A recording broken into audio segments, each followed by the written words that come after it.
গুৱাহাটী জোনালীস্থিত ষ্টুডিঅ'লৈ জুবিন গাৰ্গ নিজে আহিল হয় নিজৰ ষ্টুডিঅ'লৈ তেওঁ নিজে আহিল আৰু ইয়াৰ ফুটেজ চি কেমেৰাত আবদ্ধ হৈ ৰ'ল তেওঁ গভীৰ নিশা নিজে আহি কম্পিউটাৰ খুলিলে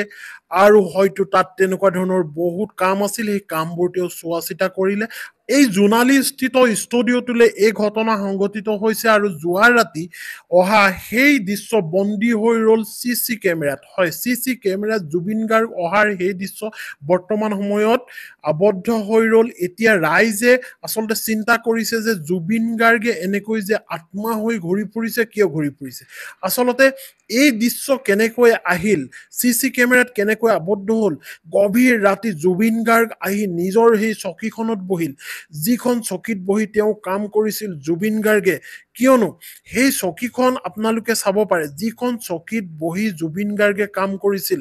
আৰু সেই চকীখন হৈছে এইটো ষ্টুডিঅ'ত আৰু এই ষ্টুডিঅ'টোত তেওঁ ৰাতি আহি বহি গোটেই কাম কাজ চাই গ'ল আচলতে আপোনালোকে গম পাই যে জুবিন গাৰ্গৰ কিছু আধৰুৱা কাম ৰৈ গ'ল আৰু সেই আধৰুৱা কামখিনি সম্পূৰ্ণ হৈছে নে নাই হোৱা এই কথাখিনি চাবৰ কাৰণে জুবিন গাৰ্গে আচলতে এনেকৈ আহি তেওঁ কৰা কামখিনি হয়তো চাইছেহি যে মোৰ সহযোগী যিখিনি মানুহ আছিল সেইখিনিয়ে ৰৈ ৰৈ বিনালে চিনেমাখনৰ কাৰণে কিমান কাম আগবঢ়াইছে কিয়নো আপোনালোকে জানে ৩১ অক্টোবৰত চিনেমাখন ৰিলিজ হ'ব বুলি কৰ্মকৰ্তাসকলে জানিবলৈ দিছে আৰু যিখন চিনেমাক লৈ জুবিন গাৰ্গে বহুত বেছি আশা কৰিছিল যিখন চিনেমাক লৈ জুবিন গাৰ্গে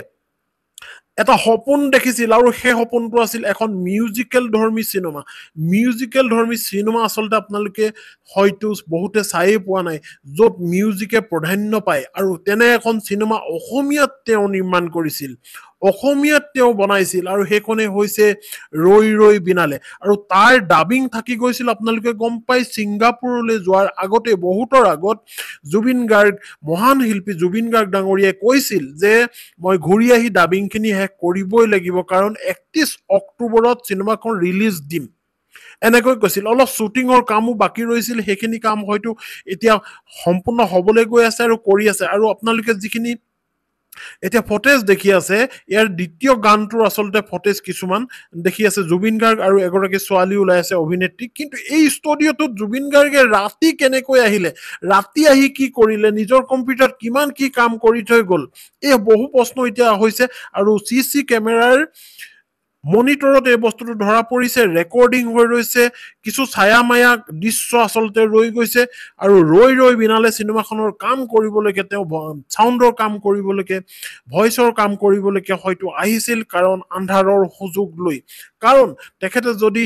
এনেধৰণে কামবোৰ চাই নাথাকে অনুৰাগীসকলে আচলতে বেয়া পাব কিয়নো সময় দিয়া হৈছে ৩১ অক্টোবৰ ৩১ অক্টোবৰত চিনেমাখন ৰিলিজ হ'বই লাগিব আৰু এই চিনেমাখনত বিশেষভাৱে জুবিন গাৰ্গে এটা ৰুল তাত নিভাইছে আৰু সেই ৰুলটো হৈছে এজন অন্ধ ল'ৰা হয় তেখেতে অন্ধ ল'ৰা হৈ সাগৰ চুবলৈ গৈছিলে গতিকে যিখিনি পিকচাৰ দেখি আছে মাজে মাজে আপোনালোকে এই পিকচাৰখিনি হৈছে ৰৈ ৰৈ বিনালে পিকচাৰ খুব সোনকালে আহি আছে এইটো দ্বিতীয়টো গানৰ ইয়াৰ দৃশ্যৰাজি আৰু এই দৃশ্যৰাজি আপোনালোকে ইউটিউবতো পাব গানটো অলৰেডি মুকলি কৰি দিয়া হৈছে ইয়াৰ আগত আৰু এটা গান মুকলি কৰি দিয়া হ'ল এতিয়া হৈছে এইটো দ্বিতীয় গান গতিকে গানটো ইউটিউবত উপলব্ধ হৈ পৰিছে লাখ লাখ মানুহে এই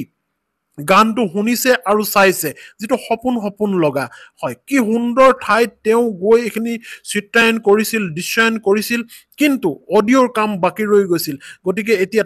তৎমুহূৰ্ততে সকলো সহশিল্পীসকলে বা যিসকল সহযোগী আছিল বা চিনেমাখনৰ পৰিচালক আছিল বা চাউণ্ডৰ কাম কৰিছিল সকলোৱে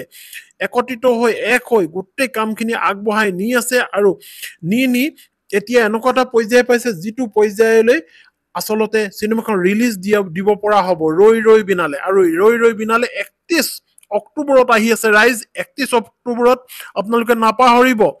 বক্স অফিচত আপোনালোকে এনেকুৱা ধৰণৰ এটা ৰেকৰ্ড কৰি দিয়ক যিটো ৰেকৰ্ড পৃথিৱীত হোৱা নাই সকলোৱে গৈ চিনেমা চাই দিয়ক জুবিন গাৰ্গৰ আশা আছে এখন চিনেমাক লৈ গতিকে তেখেতৰ কামখিনি কৰিবলৈ হয়তো তেখেতৰ আত্মাই বিচাৰি আছে কিন্তু আমি ইয়াক কল্পনাহে কৰিছো যে তেখেতে হয়তো আহি ষ্টুডিঅ'ত এনেকৈ আহি তেখেতে নিজৰ কামখিনি চাইছে, হয়তো আমাৰ দৃষ্টিত ধৰা পৰা নাই, হয়তো চাবও পাৰে, আমিতো নাজানো। কাৰণ জুবিন গাৰ্গ মৰিও অমৰ, আমি সকলোৱে কৈ আছো। গতিকে ৰাইজে যিটো কথা কয় সেইটো মিছাও নহয়। গতিকে এই ৰাইজ যেতিয়া আছে, এই ৰাইজক সন্তুষ্ট কৰিবলৈ জুবিন গাৰ্গে যৎপূৰ্ণাস্তি চেষ্টা কৰিবই। তেখেতৰ সহযোগীসকলে ভালকৈ কাম কৰিছে নে নাই কৰা এইখিনিও চকু দিবৰ কাৰণে জুবিন গাৰ্গে হয়তো এনেকৈ আহিব বা আহিছে, আমি আচলতে অনুভৱ কৰিছো। আপোনালোকে যিখিনি পিকচাৰ এতিয়া দেখি আছে, এয়া হৈছে ৰৈ ৰৈ বিনালেৰ সপোন সপোন লগা গীতটোৰ ভিডিঅ' আৰু এইখিনি হৈছে ফটেজ। গতিকে এই ষ্টুডিঅ'ত সেই কামখিনি হৈ আছে যিখিনি কাম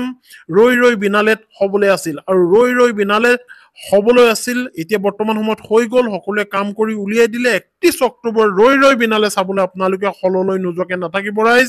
ভিডিঅ'টো এটা সামৰিছো, শেষ অনুৰোধ, ৰৈ ৰৈ বিনালে, জয় জুবিন।